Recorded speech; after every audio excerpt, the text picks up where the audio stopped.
ठीक है। तो प्रश्न क्या है देखो, निम्नलिखित में से प्रत्येक समुच्चय युग्म का सम्मिलन ज्ञात कीजिए। और मैं बता चुका हूँ कि सम्मिलन क्या होता है। सम्मिलन क्या होता है? संघ। क्या होता है? संघ या यूनियन जिसे हम बोलते हैं। यानी हमारे पास दो समुच्चय है, एक है x और दूसरा है y, उसका हमें सम्मिलन ज्ञात करना है। यानी यहाँ पर एक संक्रिया लगानी है, कौन सी? यूनियन वाली संक्रिया। इसे इंग्लिश में बोलते हैं यूनियन। सम्मिलन को क्या बोलते हैं? यूनियन। तो हमें जो है यहाँ पर समुच्चय x और y का यूनियन ज्ञात करना है। यानी मुझे ज्ञात करना है x यूनियन y। अगर आपको ये यूनियन क्या है समझना है तो आपको पार्ट 5वां देखना पड़ेगा। ये पार्ट 7वां है। पार्ट 6 देखो आप, ये पार्ट 7वां है, ठीक है। तो x यूनियन y क्या होगा? यूनियन का मतलब है कि इन दोनों को मिलाकर एक सेट बनाना जिसमें इन दोनों के प्रत्येक अवयव हो, इसी को हम यूनियन बोलते हैं। तो ये पहले अपन x लेंगे। इसके लिए क्या करना, देखो सबसे पहले ये अवयव लिख दो आप, 1, 3 और 5, ये अवयव लिख दिए। अब इसके जो बचे अवयव वो लिख दो। देखो 1 आ गया, 2 नहीं आया, 3 आ गया, तो बच गया कौन? 2। तो 2 यहाँ लिख दो। आप ऐसे भी लिख सकते थे या फिर इसको ऐसे भी लिख सकते थे, 1, 2, 3 और 5, दोनों एक ही है, ध्यान रखना, दोनों उत्तर एक ही है। इनका क्रम बदल सकता है, रोस्टर रूप के सारे नियम में बता चुका हूँ, क्रम बदल सकता है, ये दोनों एक ही आंसर है। अच्छा, दूसरा देखो, एक समुच्चय ए जिसमें ए, ई, आई, ओ, यू ये 5 अवयव है और बी में जो है ये 3 अवयव है। मुझे इनका क्या करना है? सम्मिलन ज्ञात करना है या यूनियन निकालना है। तो ये समुच्चय ए का यूनियन समुच्चय बी, यानी इन दोनों का यूनियन जो होगा वो क्या होगा कि प्रत्येक अवयव इन दोनों के इसमें होने चाहिए। पहले इसके अवयव लिख दो, तो क्या है? ए, ई, आई, ओ और यू। अब जो इसके बचे वो लिख दो। देखो ए तो पहले से ही आ गया इसके अंदर, बी और सी इसमें नहीं था, तो बी और सी इसमें लिखना पड़ेगा, तो बी और सी भी इसमें आ जाएगा। इसी को हम यूनियन बोलते हैं, ठीक है। अब ए अवयव में ये समुच्चय निर्माण रूप दिया हुआ है, तो पहले इनको रोस्टर रूप में बदलेंगे अपन। तो प्रत्येक x जिसमें x प्राकृत संख्या है और x जो है वो 3 की गुणज है, यानी 3 का पहाड़ा है। तो रोस्टर रूप में a क्या आ गया मेरे पास? a बराबर 3 का पहाड़ा, 3 एकम 3, 3 दूनी 6, 3 त्रिया 9, 3 चौक 12, और ये इनफाइनाइट तक चल रहा है क्योंकि यहाँ पर हमको कोई लिमिट नहीं दी इसने। अच्छा, ये देखो, प्रत्येक x जिसमें x एक प्राकृत संख्या है लेकिन वो 6 से छोटी होनी चाहिए, तो यहाँ पर इसने लिमिट लगा दी, वो 6 से कम होनी चाहिए। तो हम कहेंगे ये जो सेट बी है, अब की बार इसमें अवयव है 1, 2, 3, 4 और 5, 6 से छोटे तो ये 5 ही होते हैं ना। अब इन दोनों का मुझे क्या निकालना है? सम्मिलन निकालना है, यूनियन निकालना है। तो मैं कहूँगा ए यूनियन बी बराबर, यहाँ पर देखो 1, यहाँ पर सीधा 3 से स्टार्ट हो रहा है, इसको थोड़ा समझना, ये अच्छा है प्रश्न। तो 1, 2, 3, इसके बाद यहाँ पर 6, 9, 12। तो पहले मैं इस समुच्चय को पहले लिख रहा हूँ, इस वाले समुच्चय को आपको ये ऐसे ही करना होगा, इसका कोई दूसरा रास्ता नहीं है, ठीक है। पहले इसको लिखो, इसमें आपको 3 को नहीं लिखना है। तो पहले 1 आ गया, फिर 2 आ गया, 4 आ गया और 5 आ गया। फिर उसके बाद में मैंने कितना लिखा? 3 लिखा। फिर ये पूरा लिख दो, 6, 9, 12 और ये अनंत तक चल रहा है। ध्यान देना, इसको ऐसे ही करना है आपको, दूसरा कोई तरीका यूज़ नहीं करना है, समझ गए? इसका मतलब ये है कि यहाँ से यहाँ तक तो ये समुच्चय ए के अवयव है, बाकी जितने भी अनंत तक जा रहे हैं वो सारे बी के अवयव है और इनका एक निश्चित क्रम है, ठीक है। इनका एक निश्चित क्रम है, यानी वो 3 का पहाड़ा है। इसका विशेष ध्यान रखना, ये अनंत तक जा रहा है। अच्छा, चौथा देखो, ये भी रोस्टर इसमें समुच्चय निर्माण रूप में दिए हुए हैं, तो पहले इनको हम किस में बदलते हैं? रोस्टर रूप में बदलते हैं।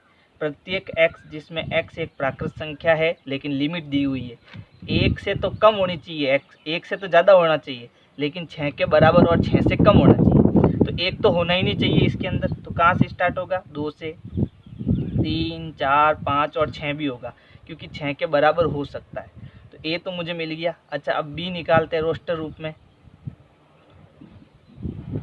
तो b क्या आएगा? देखो, प्रत्येक x जिसमें x एक प्राकृत संख्या है लेकिन 6 से तो बड़ा हो x और 10 से छोटा हो।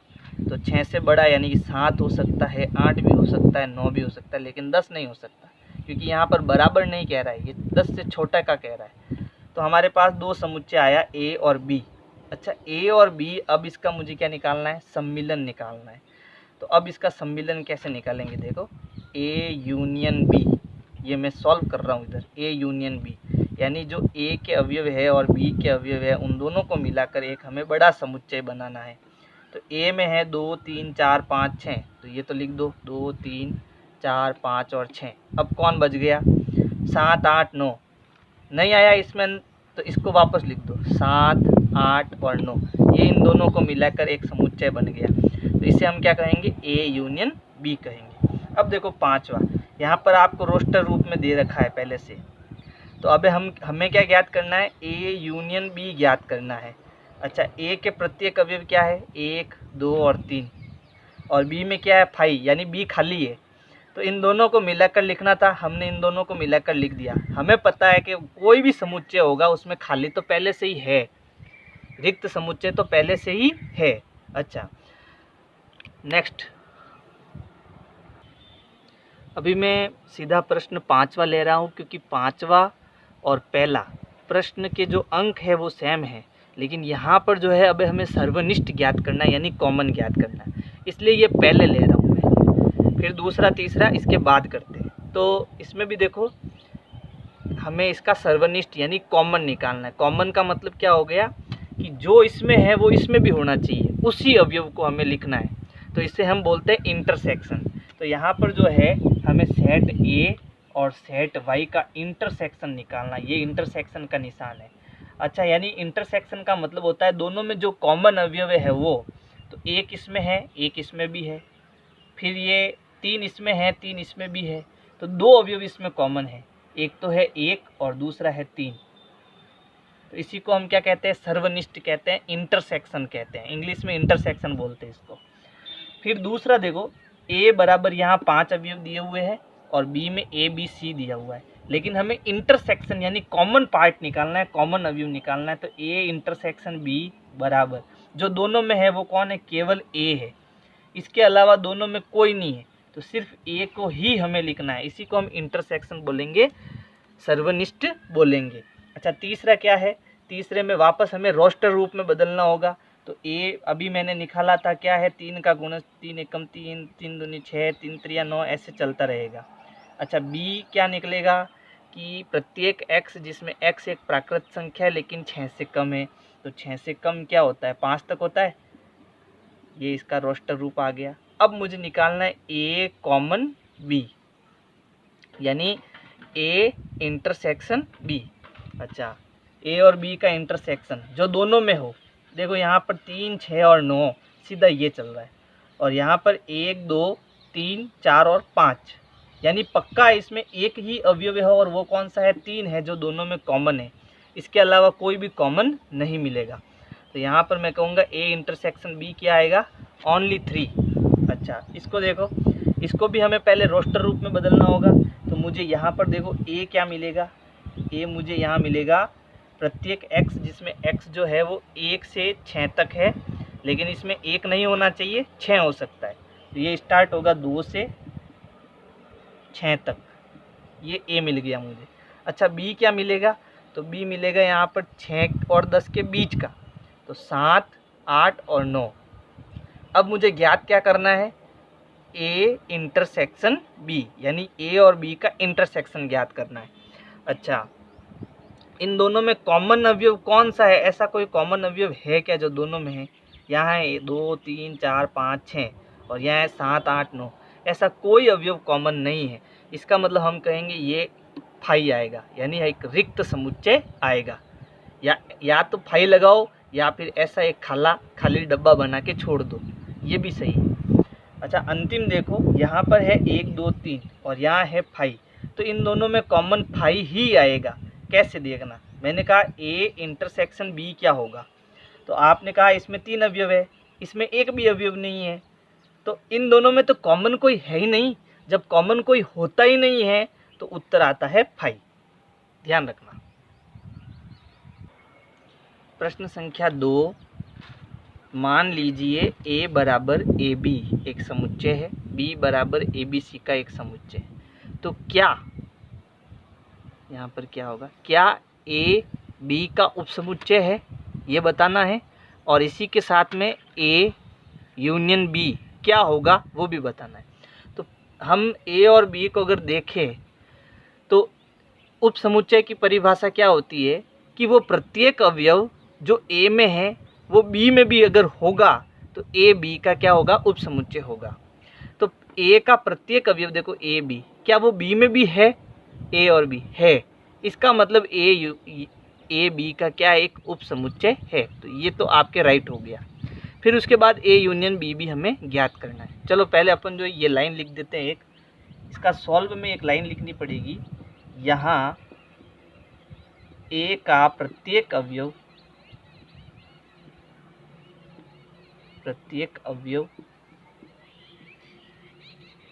बी में भी है, अतः हम कहेंगे ए बी का एक उपसमुच्चय है। ये तो चीज़ हो गई। अब दूसरी चीज़ है ए यूनियन बी हमको ज्ञात करना है।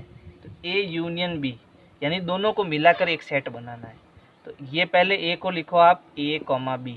तो इस अब बी को लिखना है, लेकिन ए और बी तो पहले से आ गया, बचा कौन सी, अब सी को भी लिख दो। यानी मेरे पास ए बी सी वापस यही सेट बन रहा है। तो मैं कहूँगा जब भी ए बी का उपसमुच्चय होता है तो ए यूनियन बी में उत्तर हमेशा बी ही आता है। और यही प्रश्न जो है तीसरे में भी काम आ रहा है। यहाँ प्रश्न पढ़ो, देखो, यदि ए और बी दो ऐसे समुच्चय है कि ए बी का एक उपसमुच्चय है तो ए यूनियन बी क्या होगा। तो जब कभी भी ए बी का एक उपसमुच्चय होता है तो ए यूनियन बी बी ही आता है। ध्यान देना, यहाँ पर हमने इसको प्रूफ किया है। देखो, तो जब उत्तर क्या लिखेंगे, यहाँ ए बी का एक उपसमुच्चय है, इसलिए मैं ये कह सकता हूँ कि ए यूनियन बी जब हम निकालेंगे तो उत्तर बी ही आएगा। और इतना ही है इसका आंसर। अब है प्रश्न संख्या 4। इसमें 4 समुच्चय दिए हुए हैं, ए बी सी और डी। इनके अवयव है, ए के अवयव है 1 2 3 4, बी के है 3 4 5 6, सी के अवयव है 5 6 7 8 और डी के अवयव है 7 8 9 10। तो निम्न के मान ज्ञात कीजिए। यहाँ पर 7 प्रश्न दिए हुए हैं और सातों में यूनियन आपको ज्ञात करना है। ठीक है, तो पहला देखो ए यूनियन बी, यानी कि जो ए और बी के प्रत्येक अवयव है उन सबको मिलाकर एक सेट बनाना है, लेकिन प्रत्येक अवयव रिपीट नहीं होना चाहिए। अच्छा, तो ए यूनियन बी, ए पहले लिख दो आप, 1 2 3 और 4, ये पूरा मैंने पहले लिख दिया। अब बी लिखना है, लेकिन बी में देखो 3 और 4 तो पहले से ही आ गया, अब बचा कौन, 5 और 6, तो 5 और 6 लिख दो सिर्फ। ये आपका हो गया ए यूनियन बी। कुछ नहीं करना, सीधा उत्तर लिखना है इनको देख के, बस। फिर दूसरा देखो ए यूनियन सी, तो अब ए यहाँ पर है और सी यहाँ पर है। अच्छा, पहले ए लिख देते हैं अपन, 1 2 3 और 4। अब सी देखो, सी में आप 5 6 7 8, यहाँ पर कोई अवयव नहीं आया, तो 5 6 7 8 पूरा लिखो, 5 6 7 और 8, यह आपके हो गया ए यूनियन सी। अच्छा, अब बी यूनियन सी निकालेंगे, तो पहले बी के अवयव लिख दो। बी क्या है, 3 4 5 6, तो 3 4 5 और 6। अब सी का लिखना है, दोनों को मिलाकर लिखना है। अब तो सी का लिखना है, लेकिन सी में देखो 5 और 6 पहले से आ चुका है, तो अब कौन लिखेंगे, 7 और 8 लिखेंगे। अब देखो चौथा है बी यूनियन डी, तो पहले बी के अवयव लिखेंगे। बी के अवयव क्या है, 3 4 5 6, तो 3 4 और 5 और 6। उसके बाद डी के अवयव कहाँ से स्टार्ट हो रहे हैं, 7 8 9 10, जो कि अभी तक इसमें नहीं आया, तो यहाँ लिखेंगे 7 8 9 और 10, ये इसका आंसर हो जाएगा। फिर है A union B union C, तो देखो ए यूनियन बी तो हम ज्ञात कर चुके हैं, तो पहले ए यूनियन बी लिख दो। अच्छा, ए यूनियन बी क्या है, यहाँ पर देखो लिख दिया हमने, ये पूरा ए यूनियन बी है, तो पहले इसको लिख देते हैं 1 2 3 4 5 और 6। अब यूनियन सी का करना है, और सी हमारे पास यहाँ पर है 5 6 7 और 8, तो 5 6 तो पहले से आ गया, बचा कौन, 7 और 8, तो 7 और 8 लिख देते हैं। अब है ए यूनियन बी, तो फिर है यूनियन डी, तो पहले ए यूनियन बी लिखते हैं। ए यूनियन बी मेरे किया हुआ ये रहा, तो ए यूनियन बी क्या है, 1 2 3 4 5 और 6। अब मुझे इसका यूनियन डी करना है। तो डी यहाँ पर है 7 8 9 10 और यहाँ पर 7 8 9 10 नहीं आया है ना, कोई भी संख्या रिपीट नहीं हुई है। तो इस पूरे को वापस लिख दो, 7 8 9 और 10, ये आपका अवयव हो गया। फिर 8वां देखो, 8वां है A union C union D. तो आपको ए यूनियन सी पहले लिखना है, फिर यूनियन डी का करना है। तो ए यूनियन सी मेरे किया, या यहाँ पर देखो ए यूनियन सी मेरे किया हुआ है।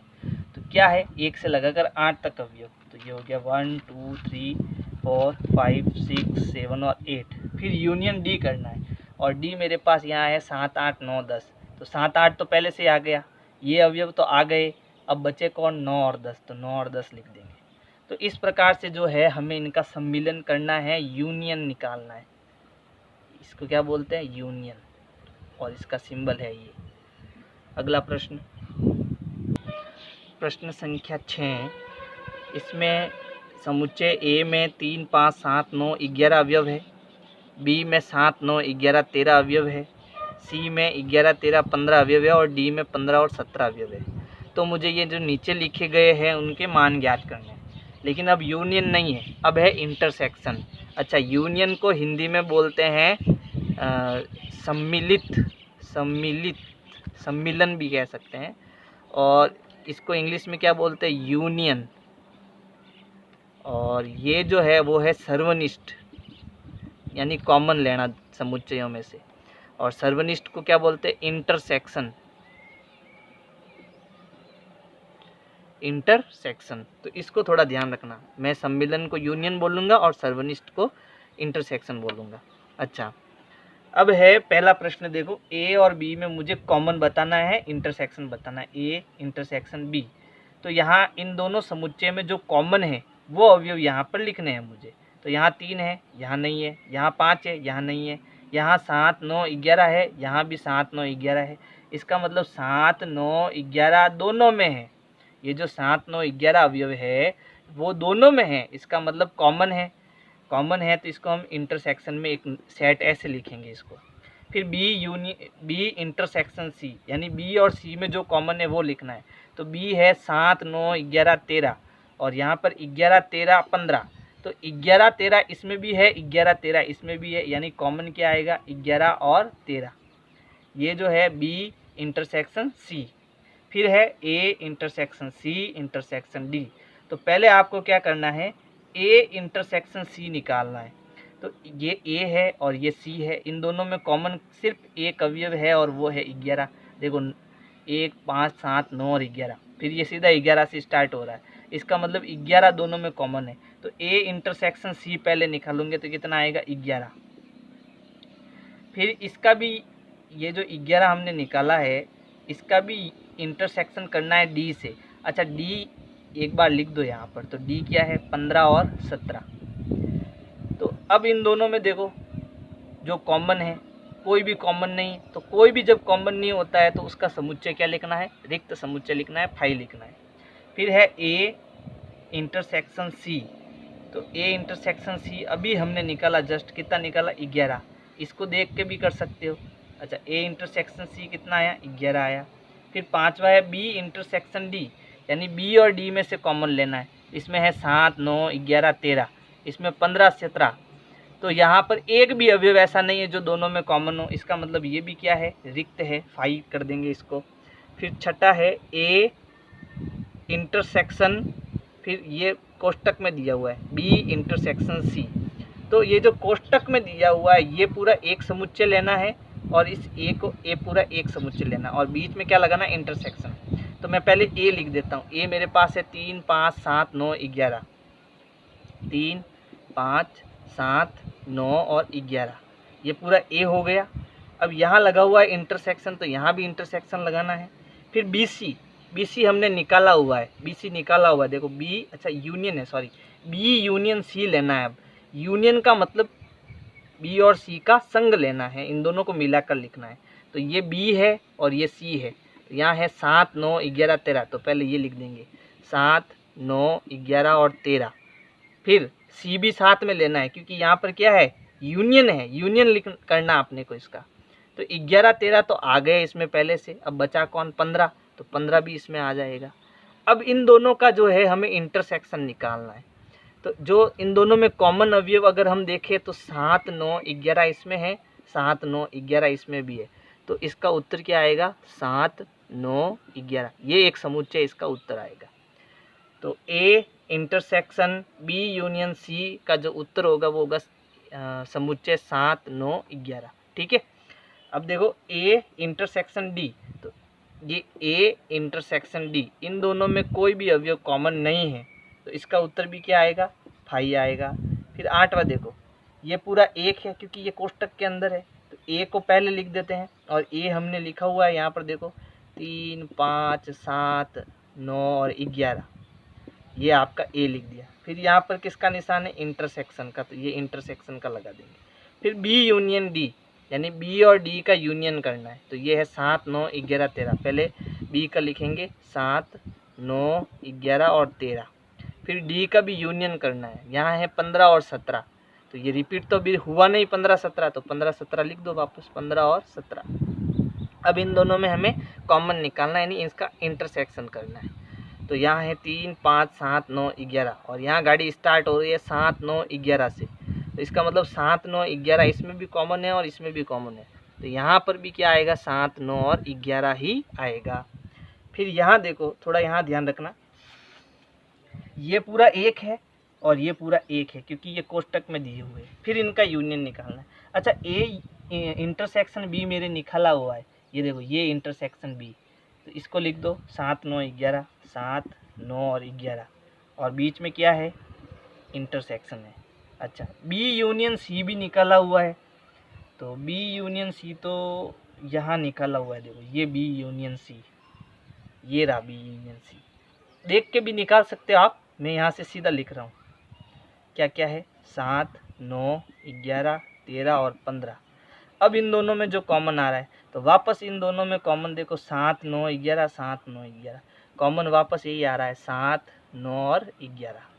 अच्छा अब देखो 10वां क्या है, पहले तो आपको ए और डी का संग निकालना है, और तो ए और डी का अपन क्या करते हैं यूनियन करते हैं, तो ये ए है और ये डी है, तो यहाँ पर 3 5 7 9 11 लिख दो पहले, 3 5 7 9 और 11, और ये डी है क्योंकि अब यहाँ पर यूनियन करना है तो इनको भी लिखना पड़ेगा, तो ये हो गया 15 और 17, ये हो गया। बीच में क्या है इंटरसेक्शन, तो यहाँ इंटरसेक्शन लगाएंगे। फिर बी यूनियन सी करना है, इसका और इसका कॉमन निकालना है, तो यहाँ बी लिखेंगे पहले 7 9 11 13, तो ये हो गया आपके 7 9 11 और 13। फिर इसका और इसका क्योंकि यूनियन है तो इसका भी लिखना पड़ेगा, तो ये है 11 13 और फिर 15, तो 11 13 तो आ गया, अब क्या लिख दो 15 लिख दो।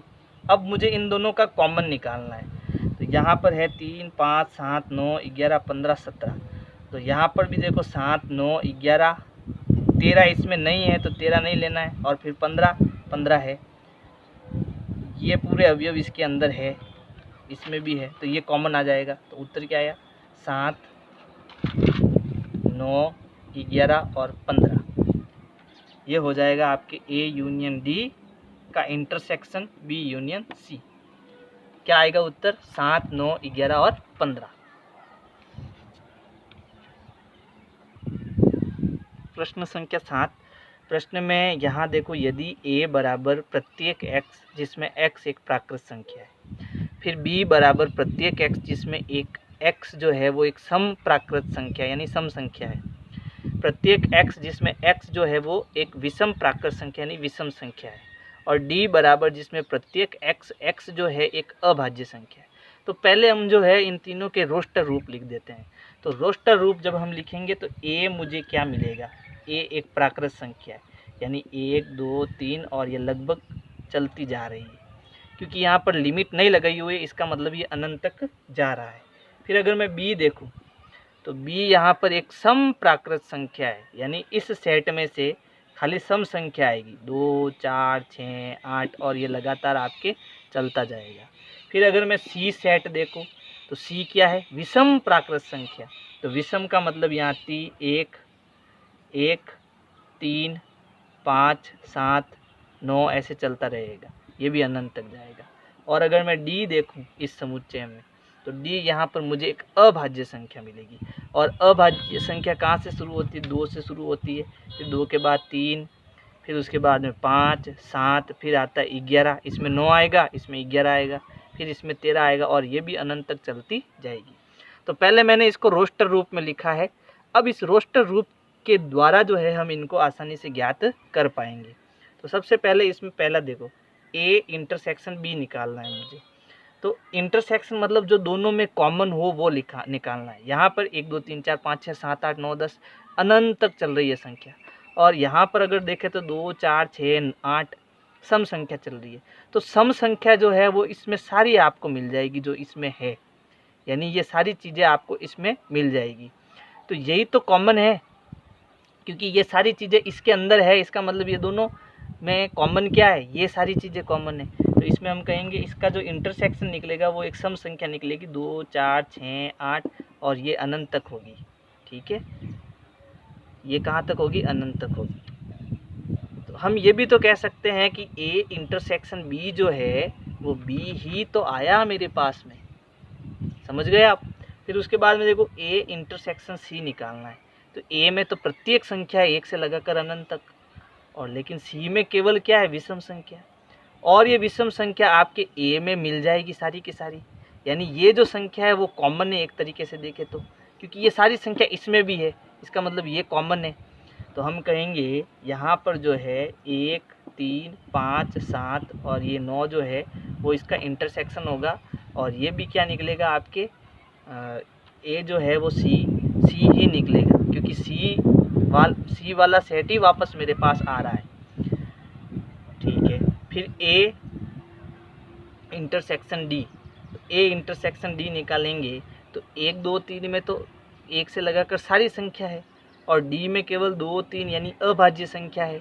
ये अभाज्य संख्या सारी की सारी ए में वापस मिल जाएगी, यानी ये वाली संख्या कॉमन है एक तरीके से देखें तो वापस मुझे मिलेगा 2 3 5 7 11 13, ये सारी की सारी अभाज्य संख्याएं हैं। और एक तरीके से हम देखें तो यहाँ पर डी ही मुझे वापस मिल रहा है, तो बराबर डी के मैं कर सकता हूँ। अच्छा, और मैंने एक आपको बताया भी था, एक प्रश्न किया था हमने आगे, कि अगर ए जो है वो बी का उपसमुच्चय है, ए जो है वो बी का उपसमुच्चय है, तो ए इंटरसेक्शन जब हम बी करेंगे तो उत्तर क्या आएगा? बी ही आएगा, क्योंकि ए का प्रत्येक अवयव बी में है ना। तो जो है ये तो इसमें था। अब अगर मैं इसको देखूं ए इंटरसेक्शन बी, तो ये बात भी यहाँ पर लागू हो रही है, क्योंकि ए जो है वो बी का उपसमुच्चय, क्योंकि ए का प्रत्येक अवयव जो है मुझे बी में मिल रहा है ना। तो मैं कहूँगा ए इंटरसेक्शन बी जो है वो क्या आएगा? बी ही आएगा। सीधा भी आप कर सकते थे इसमें। चलो अब देखो इसमें बी इंटरसेक्शन सी, तो अब हमें देखना है बी और सी को। तो ये है बी, इसमें 2 4 6 8 है, और ये है सी, इसमें 1 3 5 7। तो इसमें तो सम संख्या चल रही है और इसमें विषम संख्या चल रही है। एक भी संख्या कॉमन आएगी क्या? बिल्कुल नहीं आएगी। एक भी संख्या इन दोनों में ऐसी नहीं होगी जो कॉमन हो, क्योंकि ये सम है ये भी सम है, कॉमन तो कुछ आना ही नहीं है। तो हम कहेंगे इसमें फाई आएगा। क्या आएगा? फाई, रिक्त समुच्चय आएगा। कुछ नहीं आएगा तो क्या आएगा? रिक्त समुच्चय आएगा। फिर है बी इंटरसेक्शन डी, यानी कि बी मेरे पास है 2 4 6 8, और डी अगर मैं देखूँ तो 2 3 5 7 11। ठीक है, तो केवल 2 ऐसी संख्या है जो दोनों में है, इसके अलावा कोई संख्या आपको इन दोनों में नहीं मिलेगी। तो मैं यहाँ पर कहूँगा इनका जो इंटरसेक्शन होगा वो क्या आएगा? 2 आएगा। फिर सी इंटरसेक्शन डी, अब इसको समझना थोड़ा। सी में 1 3 5 7 11 9 11 फिर 13 सारी विषम संख्या है, लेकिन इसमें अगर अपन ध्यान दें तो यहाँ पर अभाज्य संख्या है, ध्यान देना। और अभाज्य संख्या में क्या होता है? केवल 2 को छोड़कर सारी संख्या विषम ही होती है। तो मैं यहाँ कहूँगा कि इनका जो कॉमन होगा वो क्या है? विषम अभाज्य संख्या, यानी वो कहाँ से स्टार्ट होगी? वो स्टार्ट होगी आपके 3 से। 2 तो आएगा नहीं इसमें, तो इसमें कॉमन क्या क्या आएगा? 3 आएगा, 5 आएगा, 7 आएगा, 9 मत ले लेना, 9 विषम संख्या है और मुझे अभाज्य संख्या चाहिए जो इसमें कॉमन है। तो इसके बाद आएगी 11, 13, ऐसे करके सारी की सारी अभाज्य संख्या लिख देंगे। लेकिन वो अभाज्य संख्या कैसी होगी? विषम होगी, क्योंकि ये ग्रुप जो है सी वाला वो विषम संख्या का है। तो विषम अभाज्य संख्या, विषम अभाज्य संख्या, ये मुझे इसमें कॉमन मिलेगी। ये थोड़ा समझने वाली बात है।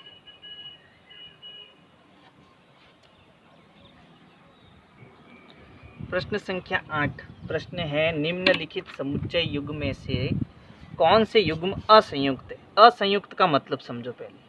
असंयुक्त का मतलब ये होता है कि जैसे मान लो वेन डायग्राम में हम क्या करते थे, ये आपके पास वेन डायग्राम है, इसको हम बोलते थे ये एक संघ समुच्चय है।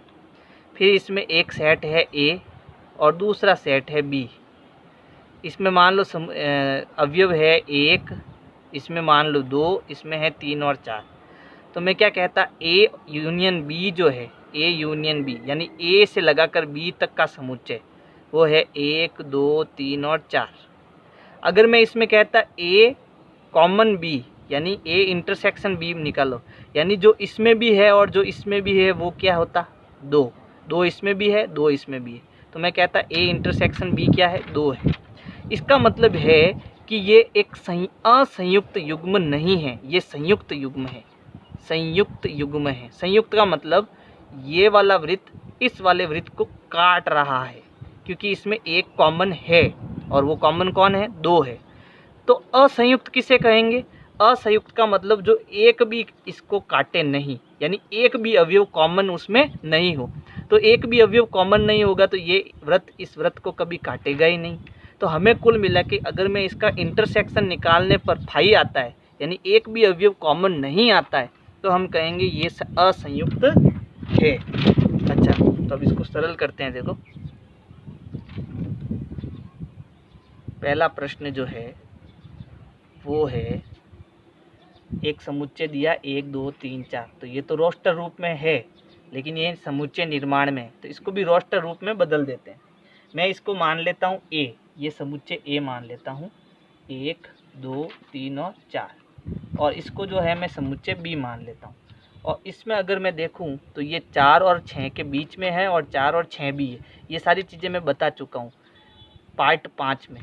तो ये आ जाएगा 4 भी है, 5 भी है और 6 भी है।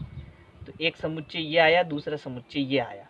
अगर मैं ए इंटरसेक्शन बी निकालता हूँ तो मुझे पता चल जाएगा कौन असंयुक्त है और कौन संयुक्त है।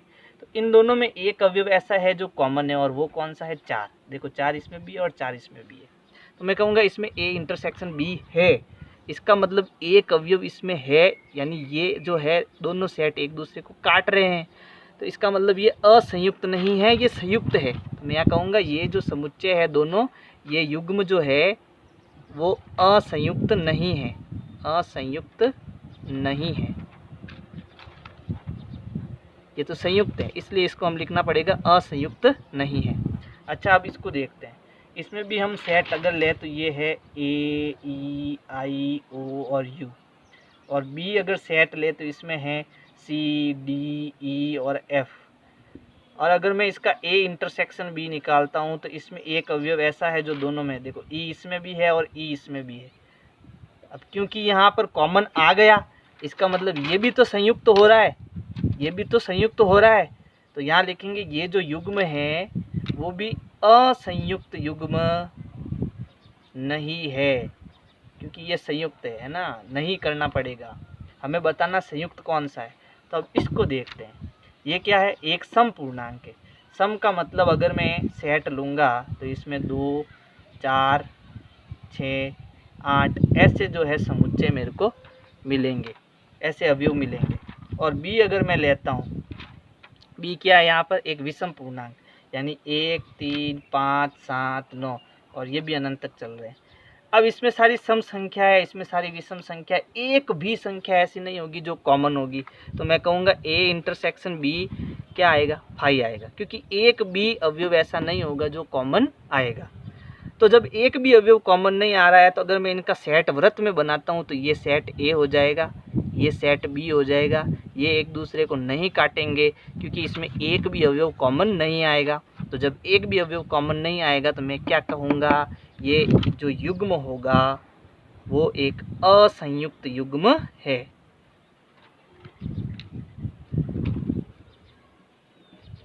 समझ गए। नेक्स्ट प्रश्न, प्रश्न संख्या 9। इसमें जो है हमें इनके अंतर ज्ञात करने हैं, समुच्चय ए और समुच्चय बी के अंतर ज्ञात करने हैं।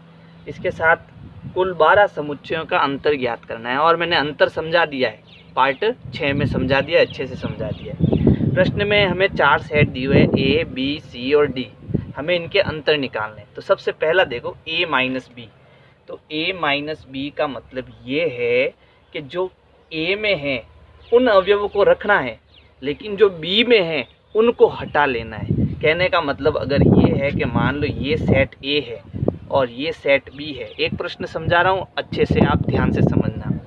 अब A में कौन कौन से अवयव है, तो A में आपके है 3, 6, उसके बाद एक बार लिख देता हूँ 9, 12, 15, 18 और 21। लेकिन अगर अपन ध्यान दे तो इसमें 4, 8, 12 इसमें भी है और 12 इसमें भी है। इसका मतलब जो है 12 यहाँ पर आएगा क्योंकि ये दोनों में है। उसी के साथ और कोई अवयव है जो दोनों में है, कोई नहीं है, ठीक है, केवल 12 है जो दोनों में है। इसमें क्या क्या है, 4 है, 8 है, 12 है, 12 आ गया यहाँ पर, ठीक है। फिर उसके बाद में 16 और 20। तो हमको क्या करना है, a माइनस बी करना है, यानी a के अवयव तो रखने हैं लेकिन जो b के हैं उनको हटा देना है। तो ये सब तो हट गए b वाले, इसके साथ ये 12 भी तो b में था, इसका मतलब इसको भी हमें हटा देना है। तो अब किसके अवयव बचे, केवल a के अवयव बचे। अब वो a के अवयव जो है हमें लिख देने हैं, क्या क्या है, 3, 6, 9, 15, 3, 6, 9, 15, फिर 18 और 21, 12 इसमें से चला गया क्योंकि 12 जो है वो b में भी है। तो हमें a माइनस बी करना है, तो b के अवयवों को हमें हटा देना है। समझ गए आप।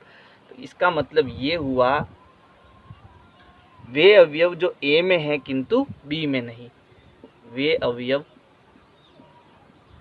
जो a में तो है, a में है किंतु b में नहीं। अब क्योंकि ये 12 जो है वो b में आ रहा था इसलिए इसमें से हमने हटा दिया। समझ गए, ये होता है a माइनस बी। अब आपको थोड़ा फास्ट करना होगा। तो देखो a minus c, a minus c का मतलब क्या हो गया, a के अवयव को तो रखना है और c में से हटा लेना है। तो a में सारे अवयव लिखने हैं लेकिन वो c में नहीं होने चाहिए। तो देखो यहाँ पर 2 नहीं है, 4 नहीं है, लेकिन ये 6 आ रहा है, 6 c में आ रहा है तो 6 को हटाना पड़ेगा। फिर उसके बाद 8, 10, ये 12 आ रहा है तो 12 को भी हटाना पड़ेगा। उसके बाद कोई अवयव नहीं आ रहा तो 6 और 12 हट जाएगा a में से। तो बचा कौन, 3 बचा, 9 बचा, 15 बचा, 18 बचा और 21 बचा।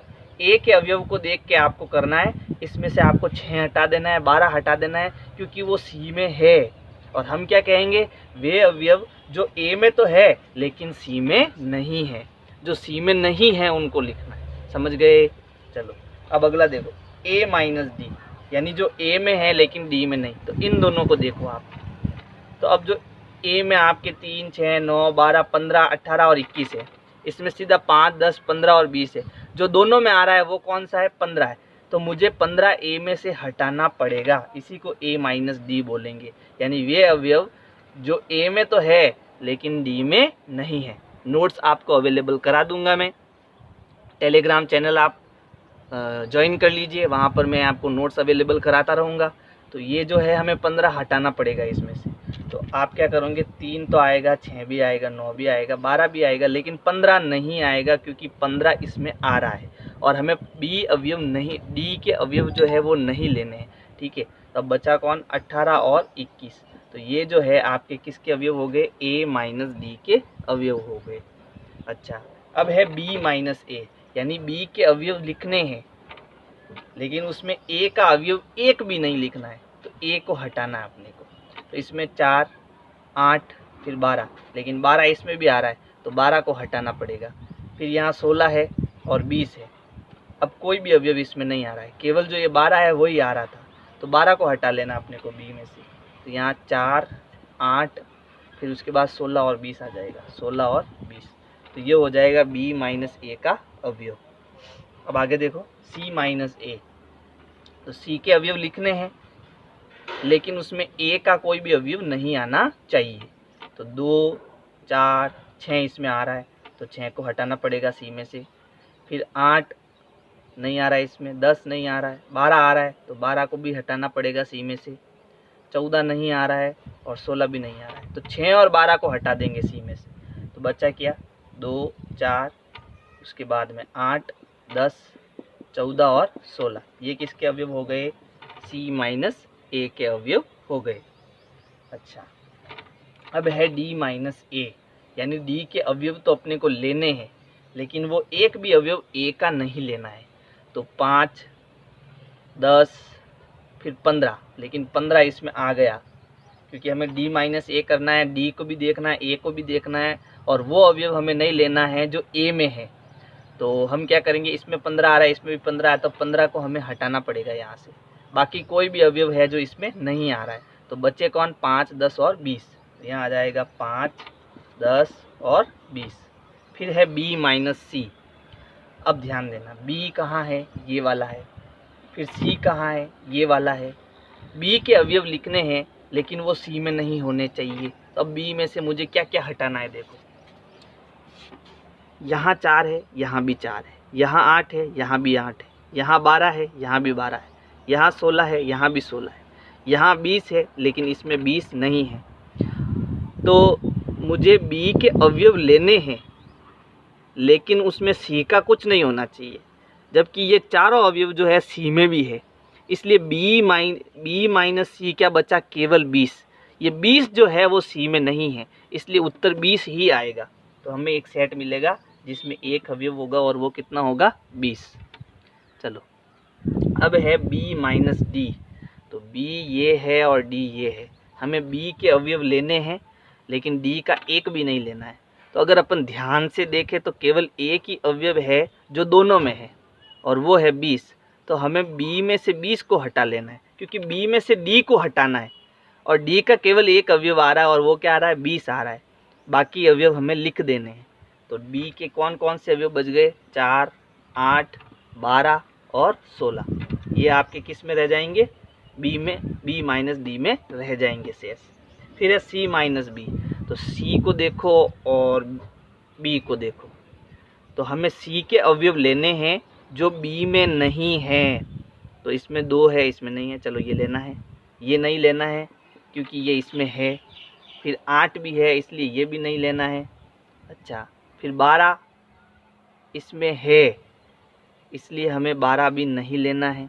फिर 16 इसमें है इसलिए हमें 16 भी नहीं लेना है। और 20 क्योंकि हमें c माइनस बी देखना है तो 20 का तो हमें कोई लेना देना ही नहीं है। अब c के वे अवयव लेने हैं जो b में नहीं होने चाहिए।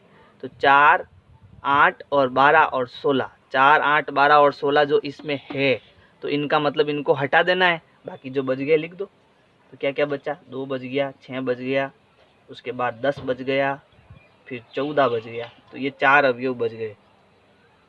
अच्छा, अब है d माइनस बी।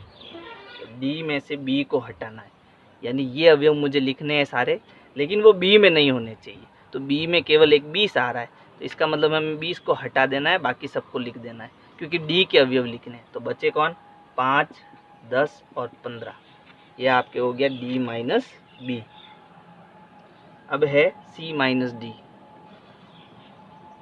तो c माइनस डी यानी c के अवयव लेने हैं लेकिन उसका एक भी अवयव d का नहीं होना चाहिए। तो ऐसा केवल एक ही है और वो कौन सा है, 10, क्योंकि 10 इसमें भी है और इसमें भी है। जो दोनों में है उनको हटा दो और c को लिख दो।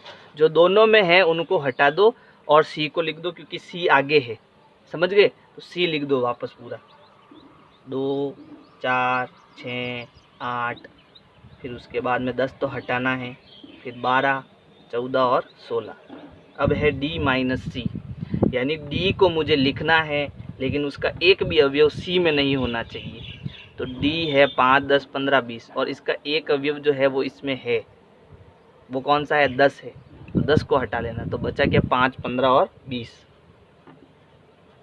5, 15 और 20। देखो एकदम सिंपल है, बस थोड़ा सा ध्यान देना है कि जो अवयव दोनों में है उनको तो आपको हटाना है, और जो आगे है जैसे a माइनस बी करता हूँ तो आपको a अवयव लिख देने हैं। a के अवयव क्या करना है, लिखना है, सारे के सारे लिखना है, लेकिन जो दोनों में है उनको हटा देना है। या तो ये बात समझो या फिर ये समझो कि वे अवयव जो a में हैं किंतु b में नहीं है। आपको ये दोनों में से एक बात समझनी होगी, ठीक है। प्रश्न संख्या 10, इसमें एक सेट x दिया हुआ है और दूसरा सेट y दिया हुआ है और हमें ये ज्ञात करने हैं। सेम वही प्रश्न है, कोई अंतर नहीं है। तो इसमें x माइनस वाई करना है, यानी x में से y को हटाना है। यानी x के अवयव तो लिखने हैं लेकिन y के वे अवयव नहीं लिखने हैं जो इसके अंदर है, ठीक है। तो a इसमें नहीं है, b इसमें है, c इसमें नहीं है और d इसमें है। इसका मतलब मुझे इस x में से b और d को हटाना पड़ेगा क्योंकि वो y में भी है। तो अब बचा कौन, बचा यहाँ पर a और c, ये इसका उत्तर हो गया। फिर उसके बाद में y माइनस एक्स करना है, यानी y के अवयव तो लिखने हैं लेकिन x का अवयव नहीं लिखना है। तो y के अवयव में f इसमें नहीं है, ठीक है, तो b इसमें है तो b को हटाना पड़ेगा, d भी इसमें है तो d को भी हटाना पड़ेगा, g इसमें नहीं है तो अब f g आ जाएगा क्योंकि अब y माइनस एक्स करना है। तो बच गया कौन, f और g, यानी कि y के अवयव तो लिखने हैं लेकिन x के अवयव नहीं लिखने हैं। फिर है x इंटरसेक्शन y, यानी इन दोनों में जो कॉमन है वो अवयव लिखने हैं। तो ऐसा b और c इसमें भी है, b और d, माफ़ करना, b और d इसमें भी है और b और d इसमें भी है। इसी को हम कहते हैं इंटरसेक्शन यानी कॉमन। तो b और d दोनों में है तो ये इसका एक समुच्चय बन जाएगा x इंटरसेक्शन y का। अब है 11वां प्रश्न। अब है कि यदि r एक वास्तविक संख्या का समुच्चय है और q एक परिमेय संख्याओं का समुच्चय है तो r माइनस q क्या होगा। हम जानते हैं कि r जो होता है वो वास्तविक संख्या होती है और वास्तविक संख्या क्या होती है, परिमेय प्लस अपरिमेय। वास्तविक संख्या किसे कहते हैं, जिसमें परिमेय संख्या भी हो और अपरिमेय संख्या भी हो, उसी को हम वास्तविक संख्या कहते हैं। अब इसमें से अगर मैं परिमेय को हटा लूँगा, यानी r माइनस क्यू में से मैं अगर q को हटा लूँगा तो बचेगा कौन, अपरिमेय संख्या का समुच्चय। तो मैं कहूँगा r माइनस क्यू बराबर अपरिमेय संख्याओं का समुच्चय, अपरिमेय संख्या का समुच्चय।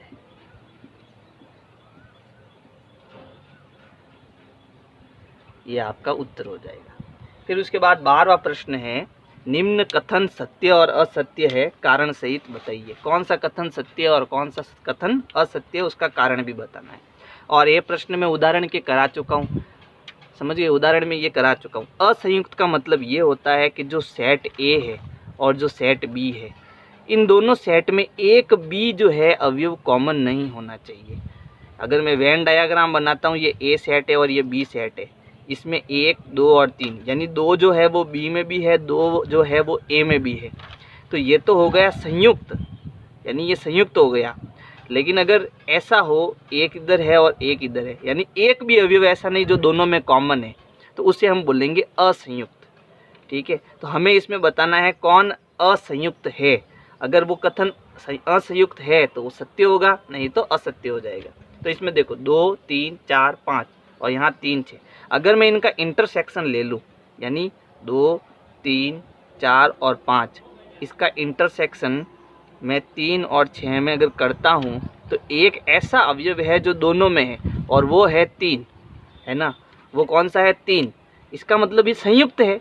तो ये कथन क्या हुआ, ये कथन असंयुक्त, ये कह रहा है ये असंयुक्त है क्या, जबकि ये तो संयुक्त है। तो ये कथन क्या हो गया, असत्य हो गया, क्योंकि ये तो संयुक्त है। समझ गए आप। अगला देखो,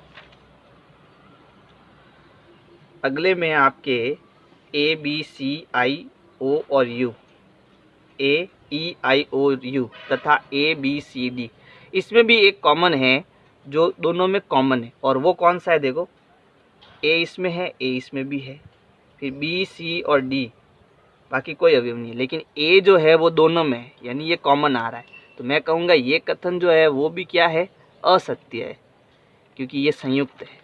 ये क्या है, संयुक्त है, ये कथन भी असत्य है। फिर इसके बाद 2, 6, 10, 14 और यहाँ है 3, 7, 11, 15। तो अगर हम देखें तो ये तो आपके सम आ रहा है और ये विषम आ रहा है, तो एक भी कथन मतलब एक भी अवयव जो होगा वो क्या होगा, इसमें कॉमन नहीं होगा। तो अगर मैं इनका इंटरसेक्शन ले लूँ, यानी कि थोड़ा समझना, इसको इधर कर रहा हूँ, 2, 6, 10 और 14, इसका इंटरसेक्शन ले रहा हूँ 3, 7, 11 और 15। इन दोनों में कोई भी अवयव ऐसा नहीं है जो कॉमन है। इसका मतलब इसका जो समुच्चय बनेगा उसमें एक भी अवयव नहीं होगा, यानी वो रिक्त समुच्चय होगा। तो यहाँ मुझे मिल रहा है फाई, और फाई का मतलब ये होता है कि ये दोनों असंयुक्त है, अलग अलग है, इसका एक भी अवयव दोनों में कॉमन नहीं है, इसलिए मैं कहूँगा ये कथन जो है वो है सत्य है, क्योंकि ये असंयुक्त है, सत्य कथन। फिर है 2, 6, 10 और यह है 3, 7, 11। तो इसमें भी आपके जो है एक भी अवयव कॉमन नहीं आएगा, इसका मतलब ये कथन भी आपके क्या है, सत्य। तो ऊपर के 2 तो असत्य हो जाएंगे और नीचे वाले 2 सत्य कथन हो जाएंगे।